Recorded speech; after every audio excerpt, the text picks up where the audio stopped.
Hail, Internet! It's Paul, it's Matt, the Dork Lords. We are here talking about the Andor Season 1 finale, Rick's Road. We open with Dedra Meero landing on Ferrix in advance of Marva's funeral. As we assumed, Ferrix becomes the focal point of this episode. We end with Cassian offering himself up to Luthen. Basically, kill me or put me to work. Obviously, he's got to live till the events of Rogue One, so Luthen doesn't just shoot him. Shoot him credits. No, next season he'd be like, ow, why'd you shoot me? So we then have an end credit scene showing the Death Star well under construction. And as we theorized, the parts the prisoners were making were for the Death Star. In fact, specifically, the parts were for the weapons array. So, meaning that Cassian helped build the weapon that killed him and the weapon he helped destroy. Some symbolism there. So, Paul. Yes? What did you think of the Andor Season 1 finale? I enjoyed it. It was, interesting. Not exactly as I had imagined, but I still enjoyed it. So, because I think you were imagining maybe more major characters buying it. I think that's what we were discussing. Yeah. It's like, I wonder how many more speeches, he's going to get before he actually dies. It's like does a speech about his breakfast, about that would be cereal. Last piece of since the showrunner, I think people were saying that there's plenty ahead for him, but still, Luthen is going to continue on. And, exactly, which is just great. I mean, good on it because he's a great character, and I'm happy to see him give more speeches. So let's see some more monologues. We had asked last episode or our last recap, would Luthen show up on Ferrix? And we asked, A, would he? B, would that be a good idea? I think we were saying he probably will, but would it be a good idea for him to do it? Yeah. But and he does. Turned out to be just fine. He was never in danger at all. That's a great point. He really wasn't. He wasn't even as in danger as Meero. So he just turned out just fine. I mean, there was a place to be if you wanted to see it, but didn't want to get involved in it. And he was there. He was there. Cyril. Cyril was also, didn't need to get into the throw of it, but he was like, I've got to save her. Yeah, I mean, it's just odd that he assigned two assassins to bump off Andor and then showed up to monitor firsthand. You could probably just not be there, right? I mean, anyway. But he's like, look, I need to make sure this works.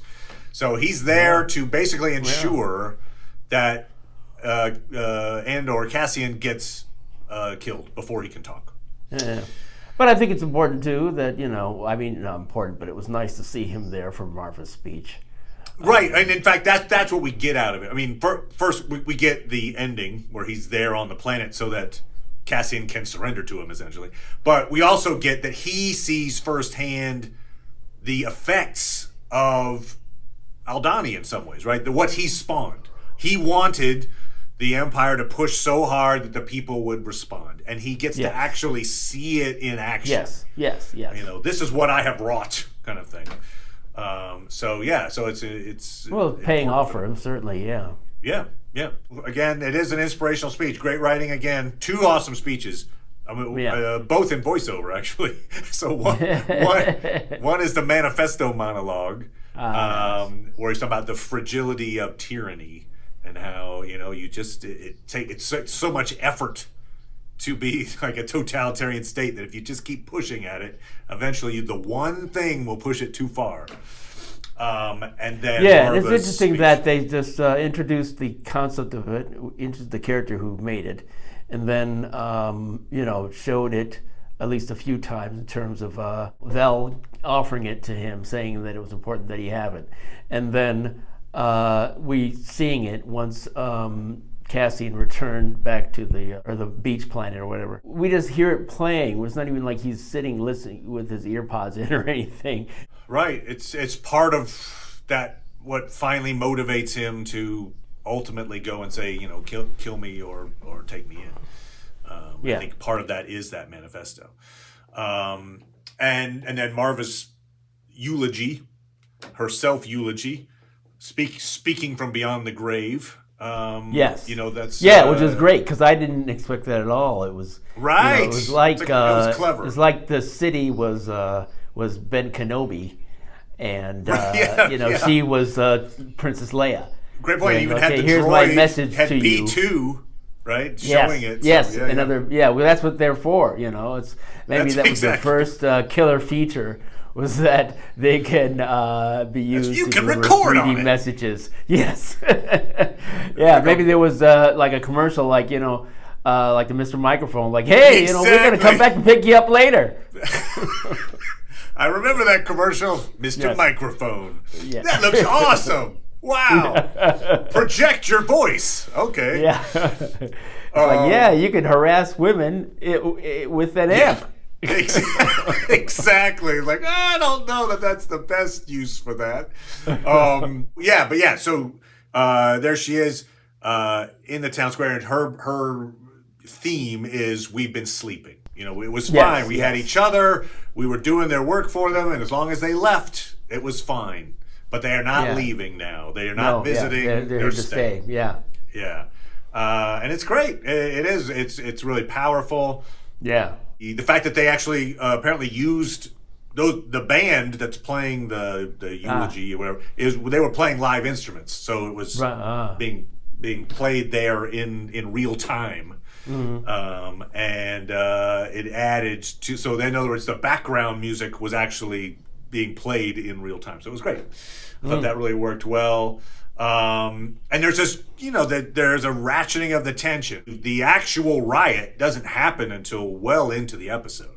But there's just the players have arrived. They're all waiting for something. What's going on? And we touch base with all of them. Then there's that moment when Luthen is talking to Vel, and he's like, so when is this funeral going to happen? She's like, in a couple hours. When the anvil rings. Boom! Like, wait, what? It's happening now? You feel the weight of it, and then it bursts. Right. And you can really get a sense of why they could be so blind as to how bad it could be, because we told them it could only be at this time, and it could only be this many people, and they're like, we're going to do it when we do it. Right. Right. It's just another we'll have as many example. people as we want. Yeah, in case the people didn't have like a visual demonstration of what Marva was talking about. It's like looking around and seeing all these guys dressed in black uniforms with riot shields. Go ahead with your funeral. Go ahead. You've got 5 minutes. Go ahead. You're like, okay, all right. Yeah, I think she's right. Yeah, that was a nice touch too in her speech, where it's like I can almost see it. I feel like I almost can see it. Yeah, right. I could see you out there. Yeah. And so what do we think happens to Ferrix in the immediate aftermath of this riot? Now, obviously... of course they have to crush them. Right, but I mean, they win. The locals win in the streets. Are there enough forces to maintain order in the... So for a few days, Ferrix is okay. Yeah. Okay. Yeah. But then we assume there's a large force coming to of course. Shoot them. Yeah, okay. Yeah, which makes it smart that they left. Right. So that also shows you that those characters are going to survive even longer. Because what's going to happen is, we mentioned this in previous recaps as well, but they're going to be time jumps. So the next season, I believe, is going to start a year later. So we can assume a year out, the people that like Brasso and Bix are going to be safe. They're going to be somewhere and not like... We come back and it's like... Yeah, a year ago, everyone on Ferrix died. Everybody got shot, which might happen, but the major characters were not there. Okay, I know you're not a fan, but with the band, especially with the band playing, and then it did feel a lot like, red, the blood of angry men, black, the dark of age. It felt very Les Mis vibes to me there, Paul. Oh, okay. I thought you were talking like Lord of the Rings. I was like, oh yeah, Lord of the Rings. What? Probably that too. I could make a Lord of the Rings analogy, but yeah, no. To me, they didn't, have it built around some little kid that was deliberately fighting in a war, so that was a plus. And they didn't all die on a barricade, so they at least for now. So there you go. Yeah, and there was music, but there was no singing. I think what they were playing sounded good to me, unlike the music in Les Mis. So there you go. They didn't practice their ouch. They didn't practice their choreography, so they didn't get a good dance number. Yeah, no, they needed that. Not at all. Like not everybody forward, could have a stone Not everybody could have a stone to beat imperial forces with. So, right. I mean, it's funny because earlier in our recaps, I half jokingly theorized that Cyril might be this show's Javert. In fact, speaking of Syriel, Cyril, seem like it now. Well, I know, maybe. I don't know. But speaking of Cyril, I referenced how Russell Crowe's Javert looked like Captain Crunch. So it's just funny that anyway. But more Cyril references for Javert. Since it's only another season, Right. With time spreading out. I guess it's possible, but I think it's less likely now that he's found a way to show his value. Right. So Cyril saves Miro. They share like are we about to kiss moment? I mean, it was very there was some kind of tension there in that moment. Yeah. I mean, obviously she's stunned or at least affected by being in the crowd. But I mean, I feel like they've been trying to set that up for a while. Right. I feel like she was feeling something as a result of when he first found her.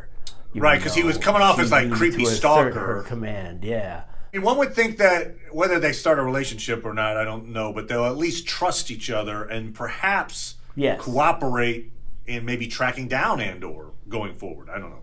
Maybe that's what is their purpose? It's got to be something connected to maybe it's just finding Axis. Maybe that's finding Axis / Andor will be something that now they're both doing. It's interesting that they were close together, and Cyril didn't see Luthen, but he did hear his voice, and so thankfully Luthen was smart enough to keep his mouth shut around Cassian. They were in close proximity to each other for a little while. He did wear the conspicuous black cloak in broad daylight, but it was fine. Nobody cared. One part of the episode that was not focused on Ferrix is with Mon Mothma. So we see that she relents to Davos' wishes. His son meets her daughter in this Chandrillan matchmaking festival, I guess, some kind of thing. Yeah, but before that, though, we saw her in a conversation with her husband, and I didn't actually get that the first time, but I think it's I think I was taking her at her word, and not that she was trying to dissemble by suggesting within earshot of her spy that she knows is there that maybe her financial problems are due to the fact that her husband is gambling, even though he seems sincere. But, that's the question. It's she's certainly doing it for effect. She's certainly playing up the gambling aspect so that the spy will hear it and they'll say, oh, these accounts are weird. Oh, that's why he's got gambling debts. Right. But it also could be he's got gambling debts. I mean, right, yeah. He denies it. He does deny it. Yeah, he does deny it, but he's not what are you talking about? I don't gamble. He didn't say that. So that's crazy talk. Yeah, so... No, me? But I think also, too, though, she maybe in doing this didn't completely consider that one of the things it seemed like that to me they were talking about was making him an asset at some point. So I was trying to think if he's got financial troubles, or maybe getting him into financial trouble so that he can be used against her. It seems like they're talking about it yo, you gamble. Why can't you gamble on Canto Bite? Little Last Jedi reference. Don't gamble here. It's a disgrace to gamble. Be known as, and so I was like, why would it be such a big disgrace? And I'm guessing it's because maybe amongst government officials and their families, it's frowned upon because it might invoke or invite influence in some way, right? So maybe that's why. Because otherwise, why would people care? Oh yeah, he lost money. Well, if he's losing his money, there's some guy who's spending his wife's money, losing his wife's money even. That wouldn't necessarily be a great reputation. But yeah, so she's definitely doing it for effect to cover her tracks.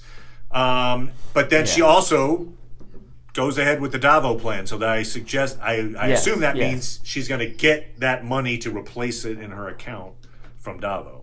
Miro, we had talked about the event that was going to happen. That Oh right, we guessed that they wouldn't show it, and they didn't, which I think was the right move. Yeah, and Krieger. It's like one thing that she was disappointed, and she expressed her disappointment that they didn't make any attempt, or if they did, it failed in having anybody they who didn't could attempt. talk afterwards. They were like, kill them all. And one thing I don't know that I've heard anybody talk about is that at the end of it, the guy in charge, he kind of put a lot of pressure on her, like for this thing to work.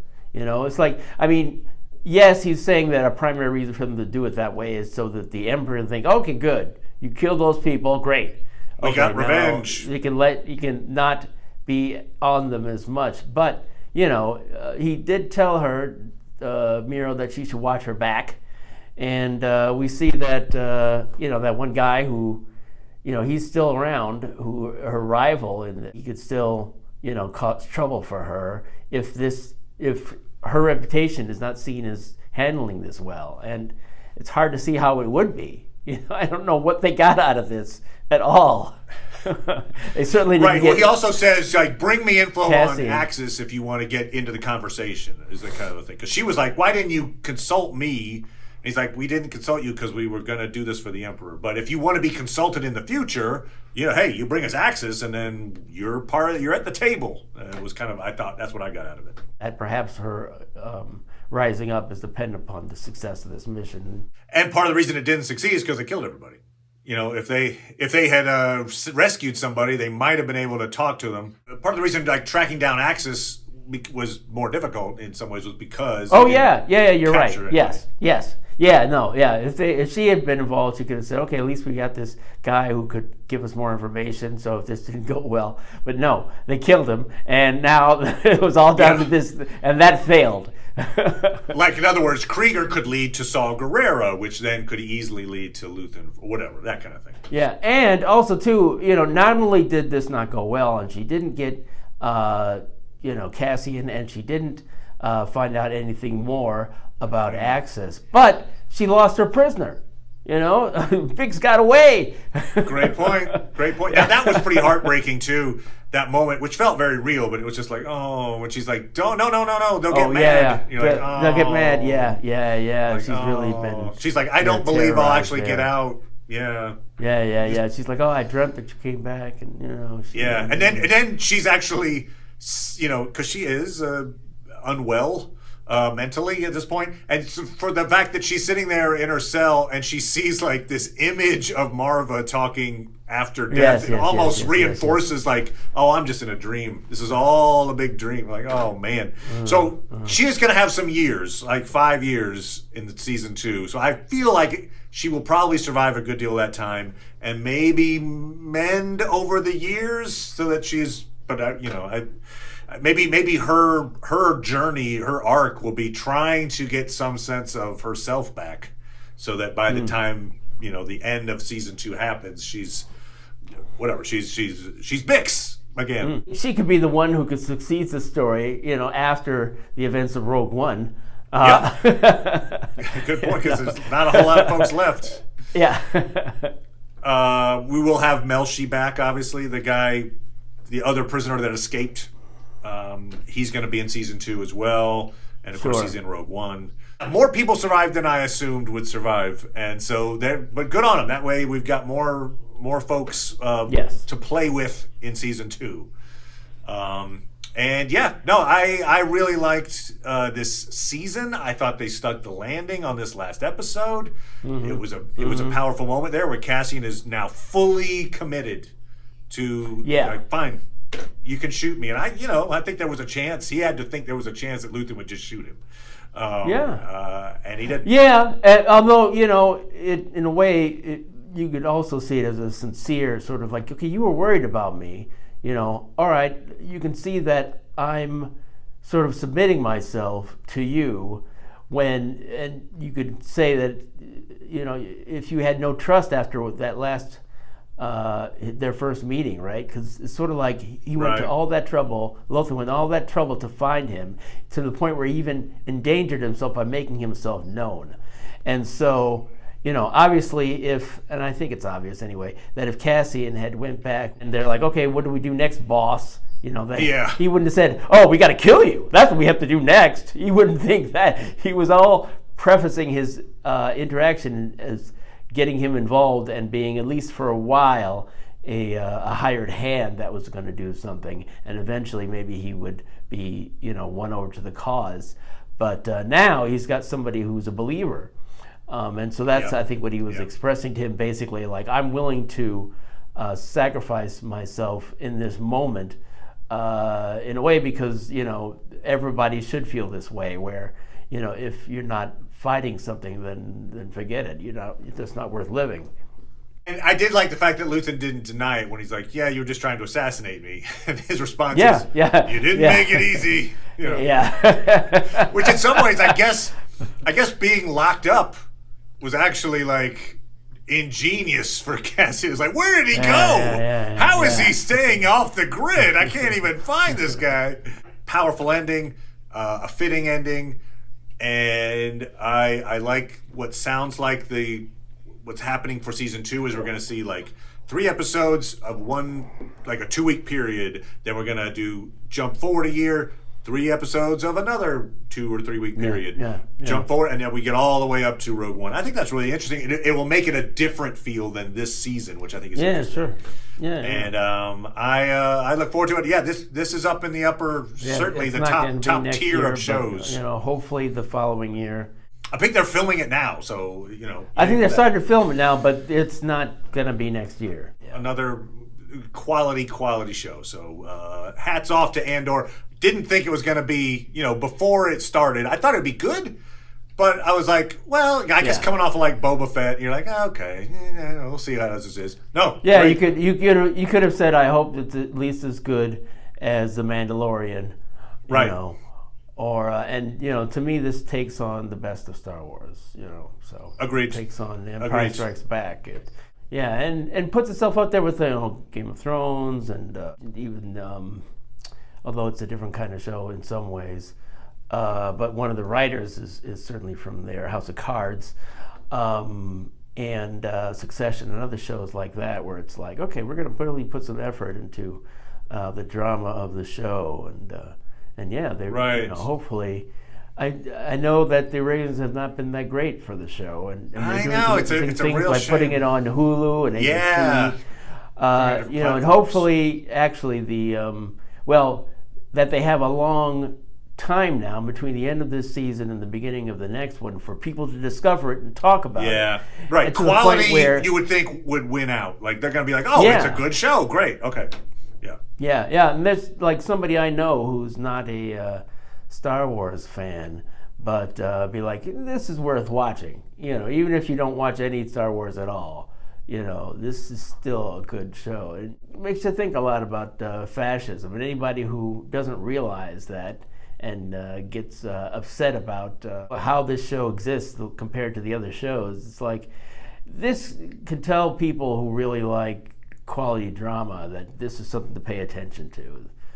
Star Wars, it's attempting to really do something. The message is very clear. The theme of like, okay, we have like the good guys and the bad guys, but in this, what is the Empire, and how do we get to a stage where there's a unified rebellion? Like, that is a really tough thing to, like, people who have to be in hiding all the time, finding a way to meet, organize, become competent, like all that stuff. How does that work? And that's what this is attempting to do. And all that drama that comes from, the difficulty of it. The fact that, it's far more sort of ground level than the other Star Wars stuff. Whether or not it has the Force in it or not. Just the fact that it takes the Empire seriously as a social force, and how it affects the people and how they're driven to rebellion. That's the real crux of the show, and why it's so good. Agreed. Obviously, we'll be covering season 2 whenever that drops. But in the meantime, I think next week we'll probably be talking about the Marvel Christmas special, the Guardians of the Galaxy James Gunn Christmas special. A little different feel than this, than Andor. A little different. Little different, slightly. We'll be picking more shows to chat about. So if you out there have some shows you'd like us to be talking about in the near future, let us know. And thanks as always, Paul. Appreciate it, good sir. No problem. And we'll talk to everybody next time.